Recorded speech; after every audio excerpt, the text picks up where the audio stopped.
If you'd like to make huge perpetual income every month consistently, click the link in my description below.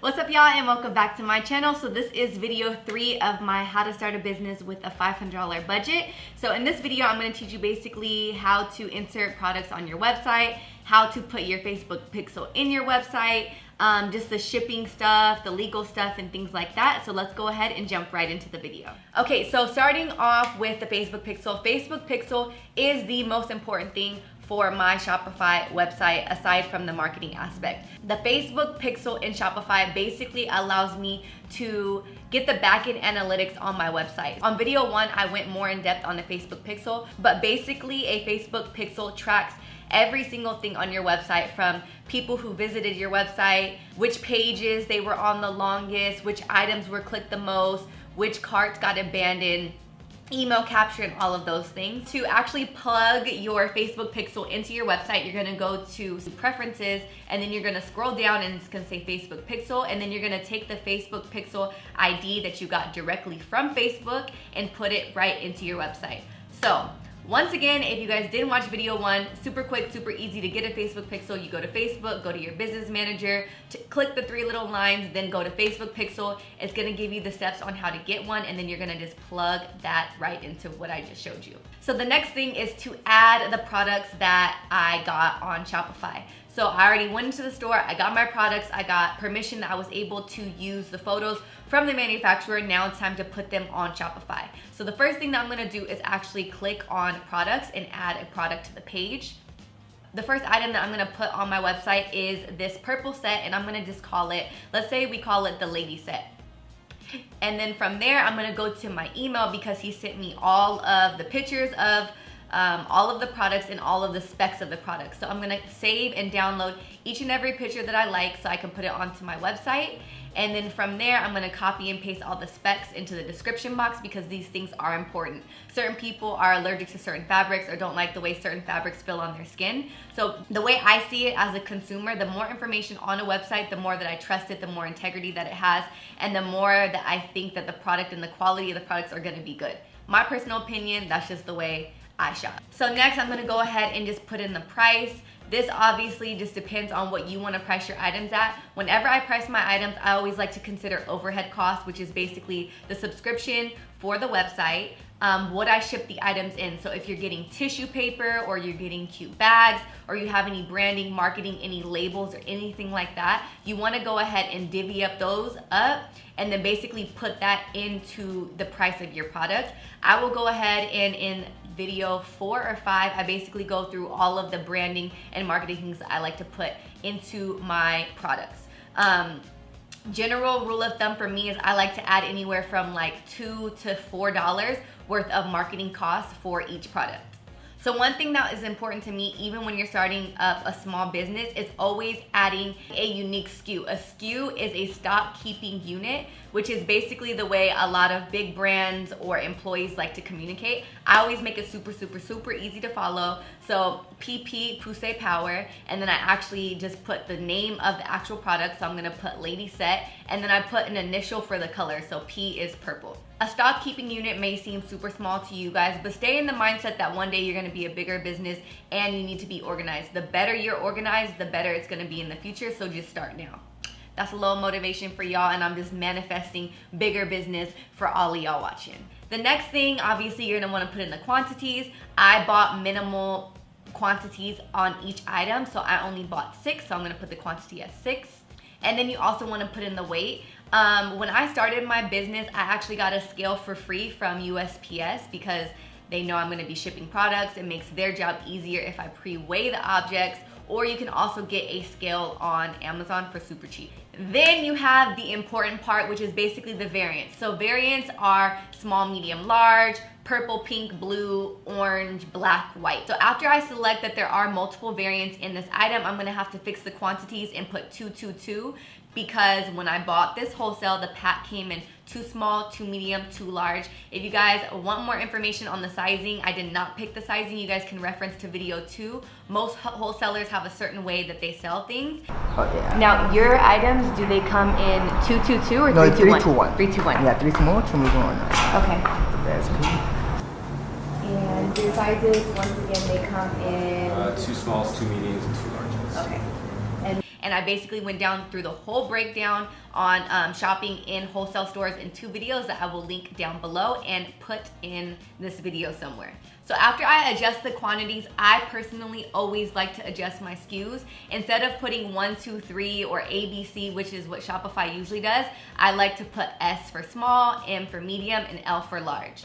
That's just something that I like to do, but to each its own. Another thing that's gonna help you in the long run with the objective that this business is gonna go from just having 5 products to 200 products to 20 products, whatever you see fit. So for me, always putting more information as I can is always best in my book. So say for example, somebody comes and they search on your site that they want a purple pearl set. They don't know the name of the set. Say you have 200 products, they're not gonna scroll through. They might put in the search bar purple pearl. So basically everything on the side here breaks it down to, I'm gonna put this as a set. I'm gonna go ahead and then tag just different things that I think people might search for. Once again, as a small business, you might not need it, but for seeing the future, you just wanna get in the habit of thinking big and thinking more products and more organization and a bigger team, an easy way to communicate. So I always like to add as many tags as I see fit for each individual item. This is really beneficial because say you get a random person that sees your outfit tagged from Instagram from like 2 months ago, and your website now has 200 items and they don't know the name of the item, they can literally put purple pearl and this product would probably come up. So this is a little tip for people who don't got that coin to buy a whole bunch of inventory and you're also testing out your audience and seeing what they like. So 2 tips in 1 is buy 1 product that you actually like for yourself or that you like for your audience, and then don't buy the second item, but you can still put it on your website and you could put it as a pre-order. And another tip is separating the 2 so you have 2 separate products so your product page fills out and you have more products to choose from rather than 1 product in 3 different variants.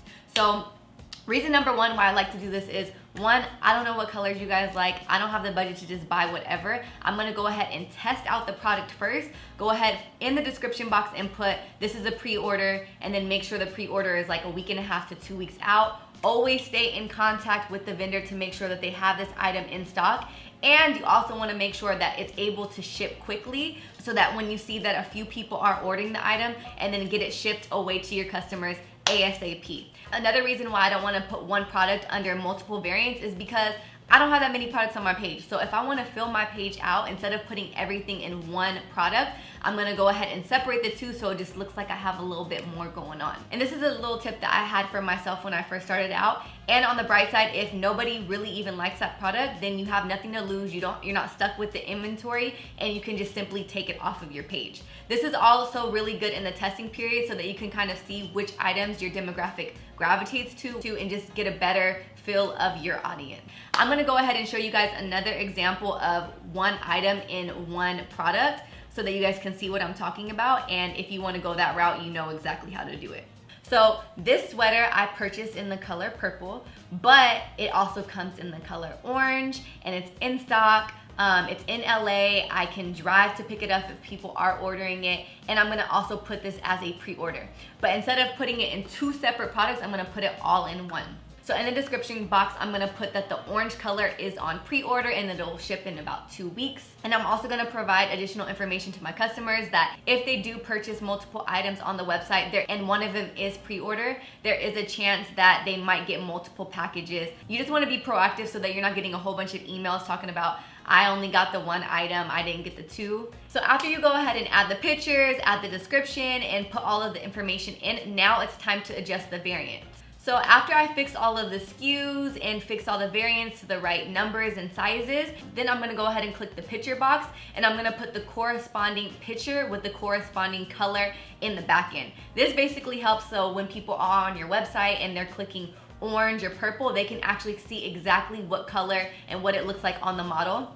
This becomes super helpful when you start getting into products that say like beige and ivory, when beige and ivory to a lot of people can mean the same color, but when you click it and you see that the beige is a little bit different than the ivory on your customer or on the model, so it's just a better way to communicate and be straightforward with your customers. So the next thing that we want to set up is setting up payment, which is the way that we're going to get our coin.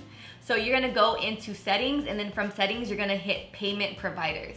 And then from there, you're gonna go ahead and click to add your information. So you're gonna add all of your information here. It's gonna ask for your EIN number, which is your employer identification number.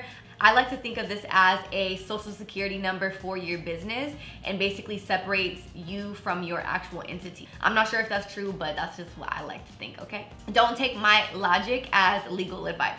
Consult a lawyer, please. Then after you put all of your address and information in, it's gonna ask you for a brief description of what you're selling. And then from there, it's gonna provide a bank statement descriptor for you, which you can also change. This is basically what pops up of, say your customer buys something and they're like, what is this $70 cost from? And then they can just look at the description and it's gonna say Poussey Power, which is like, oh yeah, I remember I bought from da-da-da-da-da and whoop-de-whoop. And then after that, everything is set up. You can also set up your PayPal, but you're not gonna get a notification to set up the whole entire process of PayPal until you get your first order. So following up with payment, I am then going to go into shipping. Shipping is probably my personal biggest headache of e-com just because it's a lot.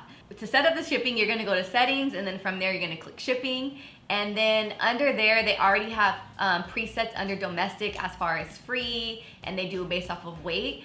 Unfortunately, for me, I haven't found the sweet spot with shipping. If y'all know anything about shipping for a cheaper price or shipping tips, please let your girl know, because I feel like that area is very gray for me.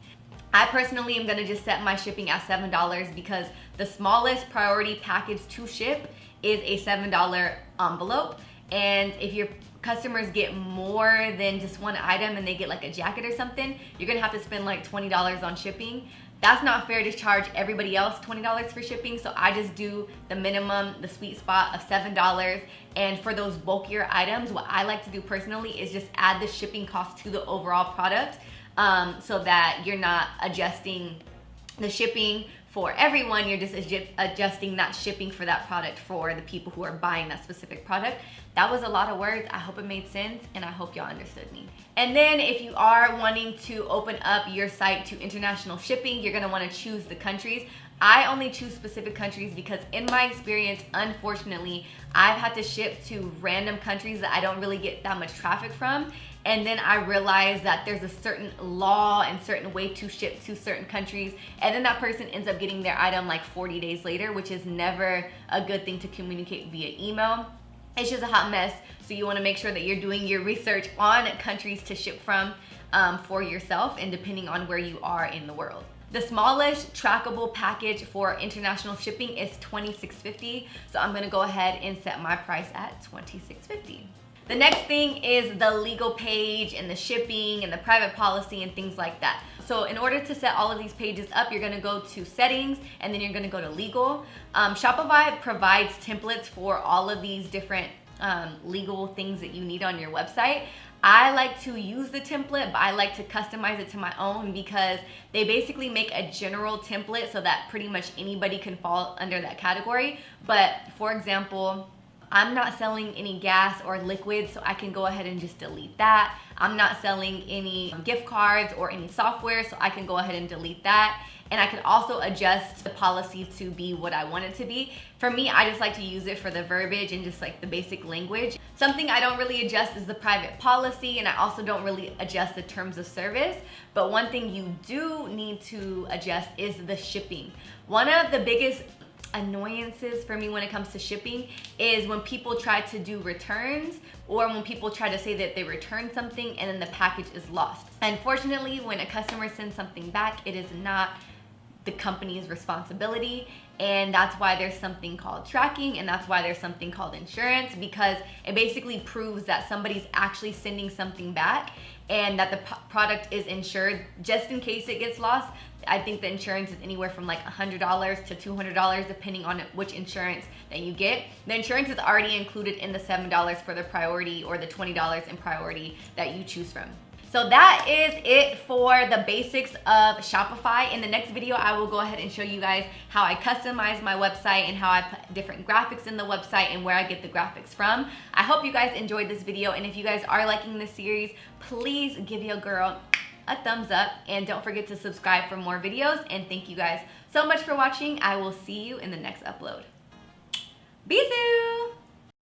If you found this video helpful, please subscribe to this channel and turn on post notifications so that you do not miss out on any money-making opportunity.